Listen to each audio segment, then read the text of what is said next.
Hello வணக்கம். இது உங்கள் சிபி ஜோன். எல்லாரும் எப்படி இருக்கீங்க? இன்னைக்கு பார்த்தீங்கன்னா தரமான சூப்பரான பயங்கர ஃபன்னான ஒரு ப்ரொமோ ஃபோர் வந்திருக்கு. ஆக்சுவலாக பார்த்தீங்கன்னா ஃபஸ்ட்டு செகண்டு தேர்டு எல்லாமே ஒரு பயங்கரமாக எப்பா என்னப்பா எப்படி இருக்குது அப்படின்ற மாதிரி அடிதடியாக வந்துச்சு, அதிரடியாக வந்துச்சு. பட் இந்த சீசன் 4 ப்ரொமோ பார்த்தீங்கன்னா பயங்கர ஃபன்னாக வந்திருக்கு. காரணம் அங்கே இருக்கிற ஆள் நம்ம வாட்டர்மெலன் ஸ்டார் திவாகர்.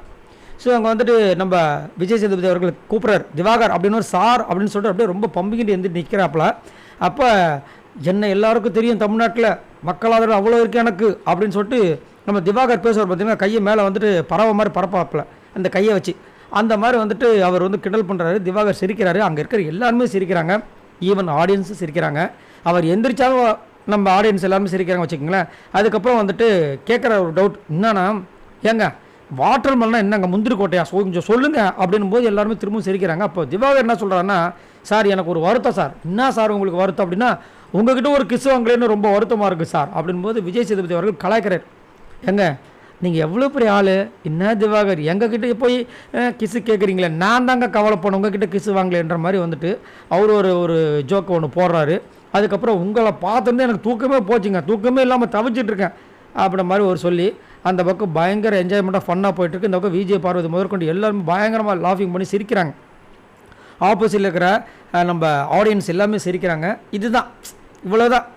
நம்ம திவாகரை பற்றி சொல்லணும்னா அவர் அவ்வளோதான், சரிங்களா? அவர்கிட்ட வந்து ஒரு 4 காமெடி இருக்குது, 4 ஆக்டிங் ஸ்கில்ஸ் வச்சுருக்காரு. அவர் அப்படியே தனியாக விட்டுட்டா அவர் பாட்டுக்கு வந்தோமா ஒரு 4 வாரம் இருந்தோமா போனோமான்னு இருப்பார். அதை விட்டுட்டு அவரை போய் நோண்டி அவரை கலாய்ச்சி எதுக்கு அப்படின்ற மாதிரி இருக்குது. ஸோ எது எப்படியோ இந்த ஒரு ஃபன்னுமே இன்றைக்கி எபிசோடில் இருக்குது அப்படின்ற மாதிரி தோணுது. ஆனால் எனக்கு என்ன ஒரு வருத்தம்னா, இந்த வாரம் முழுக்க நிறைய விஷயங்கள் நடந்துச்சு.